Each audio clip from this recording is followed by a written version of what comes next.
Direct News TV. March 18, 2024. Biden warns Netanyahu against mistake of invading Rafah, White House.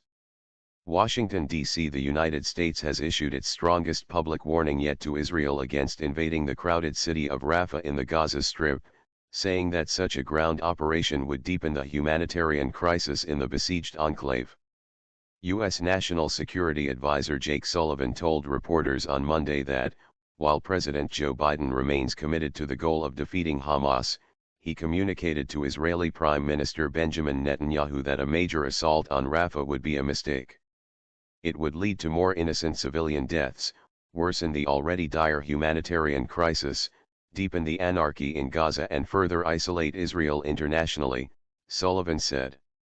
The Israeli military has killed more than 31,000 Palestinians in Gaza since the start of the war on October 7, following a deadly attack on southern Israel that killed at least 1,100 people. According to Sullivan, Biden asked Netanyahu in a phone call to send a team of intelligence and military officials to Washington, D.C., to hear concerns about any potential invasion of Rafah. Throughout the war, Israel has ordered Palestinian civilians in Gaza to move south as it invaded the territory from the north.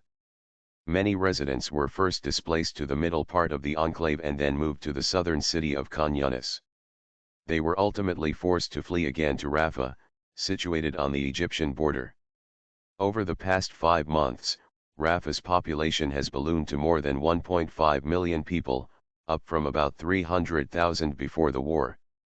Israeli leaders have repeatedly expressed their intention to invade Rafah, which serves as a key hub for humanitarian aid coming through the Egyptian border. But United Nations experts have warned of looming famine in the territory. And Western countries, including Israel's allies in Europe, have cautioned the country against assaulting Rafah. On Monday, the U.S. unambiguously joined those calls, with Sullivan saying that Palestinians in Rafah have nowhere else to go. Gaza's other major cities have largely been destroyed, and Israel has not presented us or the world with a plan for how or where they would safely move those civilians, let alone feed and house them and ensure access to basic things like sanitation, Sullivan said. Sullivan said Biden reiterated to Netanyahu his bone-deep commitment to Israel's security. But he went on to criticize Israel's war effort. A military plan cannot succeed without an integrated humanitarian plan and political plan, Sullivan told reporters. And the president has repeatedly made the point that continuing military operations need to be connected to a clear strategic endgame. The president told the prime minister again today that we share the goal of defeating Hamas, but we just believe you need a coherent and sustainable strategy to make that happen. Netanyahu and Biden have regularly spoken on the phone since October 7, but the two leaders are reported to have a fraught relationship, despite the U.S. president's unconditional backing of Israel. Last week, Senate Majority Leader Chuck Schumer, a staunch Israel supporter and the highest-ranking Jewish elected official in Biden's Democratic Party, described Netanyahu as an obstacle to peace and called for new elections in Israel once the war starts to wind down. The Israeli Prime Minister later slammed the top U.S. legislator's comments as totally inappropriate in an interview with CNN.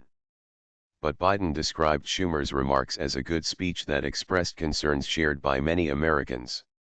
Still, in an interview with MSNBC last week, Biden suggested he is not ready to use U.S. aid and weapon transfers as leverage to pressure Israel to end its abuses against Palestinians. The defense of Israel is still critical, so there's no red line where I'm going to cut off all weapons so they don't have the Iron Dome to protect them, Biden said, referring to Israel's US-funded missile defense system. But there's red lines that, if he crosses them, we cannot have 30,000 more Palestinians dead. Palestinian rights advocates have stressed for months that criticism alone will not get Netanyahu to end the war, calling on Washington to place conditions on aid to Israel. But the Biden administration on Monday renewed its backing for a foreign funding bill being considered in Congress that would provide more than $14 billion in additional assistance to Israel. Broadly, we support the contours of this supplemental bill.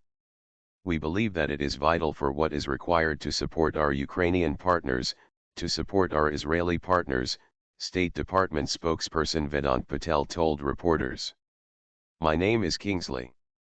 Please like, share, subscribe and hit that notification bell so you can be the first to be notified whenever we post. You won't regret it.